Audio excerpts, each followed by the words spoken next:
आवाज जनतेचा, लढा सर्वसामान्य जनतेच्या न्याय व हक्कांसाठी।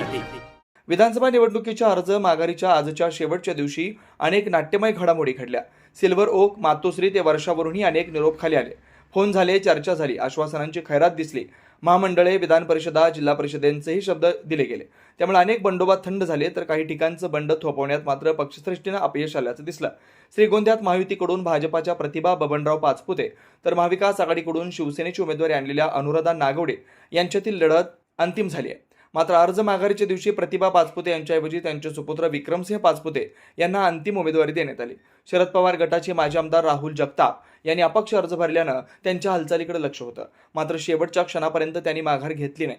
तसेच सुवर्णा पाचपुते यांनी अपक्ष अर्ज ठेवल्यानं श्रीगोंद्यात आता पाचपुते, नागवडे आणि जगताप पाचपुते अशी तिरंगी लढतीचं चित्र स्पष्ट झालंय। येथे घनश्याम शेलार यांनी अर्ज मागे घेतला। नगरमध्ये अजित पवार गटाकडून भाजपचे माजी मंत्री शिवाजीराव कर्डिले यांचे जावई विद्यमान आमदार संग्राम जगताप यांच्या विरोधात आता शरद पवार गटाचे अभिषेक कळमकर यांना अधिकृत उमेदवाऱ्या मिळाल्या होत्या। मात्र शिवाजी कर्डिले यांच्या कन्या सुवर्णा संदीप कोतकर यांच्यासह सेनेचे भगवान फुलसौंदर बाळासाहेब बोराटे, काँग्रेसचे किरण काळे यांच्या अपक्ष अर्जाकडे लक्ष होतं।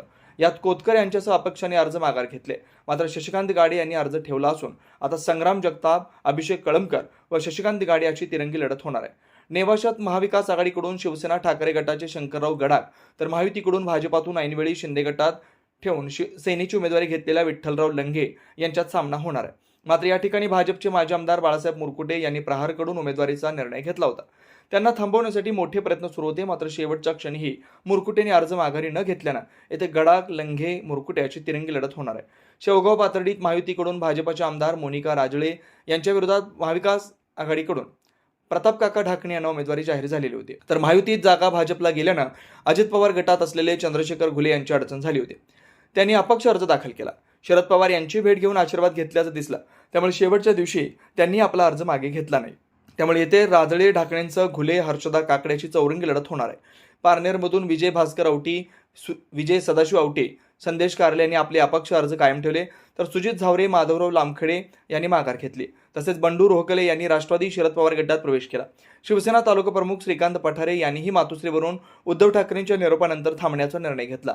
त्यामुळे पारनेरमध्ये महाविकास आघाडीतून शरद पवार गटाचे राणी निलेश लंके विरोधात अजित पवार गटाची काशीनाथ दाते यांच्यासह आता 2 औटे, कारले अशी पंचरंगी लढत होणार आहे।